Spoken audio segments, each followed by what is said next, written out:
Hello everyone. So basically I was just trying to test this outboard motor, or essentially the starter. Now the starter would spin, but it wouldn't spin fast enough to turn the flywheel. It'd rise up and it would kind of turn over slowly, like thump, thump, thump. But the starter just wouldn't spin the flywheel at a proper speed to start up the motor. And at first, so I was testing this with the battery right here. First what I did was I hooked this up directly with jumper cable. So I had positive connected here, I had negative connected to the starter motor. It seemed to work, but it was working slowly. Then I wasn't sure if it was a starter or if there's some sort of electrical issue, and so what I did is I used a car jump starter kit. I connected jumper cables in various ways to the starter motor, so even directly.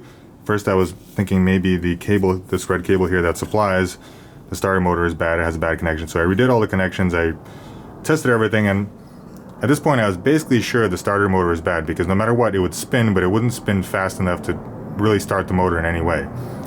So after testing this multiple times over, I was basically about to give up, and I just figured, what if it really is a current issue? So what I did is I bolted on these ends onto the battery, or one of them is falling off here. You can see these actual proper ends.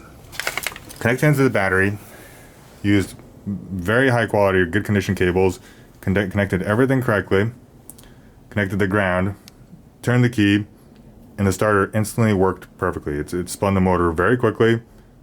Everything worked exactly as it should. And this is just the reason I wanted to make this video is that the starter motor, especially this model, this is a fairly old one, and it looks the same as one of the other ones, but the power connector to the starter motor is actually over here, and on the other models I have, it's here. And this way, if you can't use it because it's blocking, this little piece of metal is blocking the place where you're supposed to connect the power.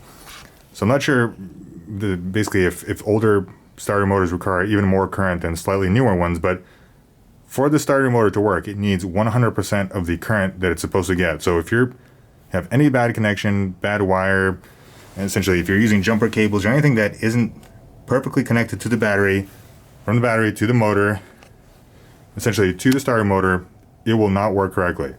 So just make 100% sure that it is getting full voltage. Just the jumper cables probably won't work. I know I have seen them work on my newer starter motor, but this is an older one and it just would not spin fast enough. And so yeah, for a while I thought maybe the starter motor is actually bad, and I had a couple of different ones. That's why I mentioned that this one's slightly different. Is all the ones I have, the power connector is right here, and I thought it would fit, so I was going to switch it out and test it, but it didn't fit. And at this point I didn't have a replacement piece. Double and triple check your power connections, because they really are critical to the starter motor spinning in a correct speed to start the motor.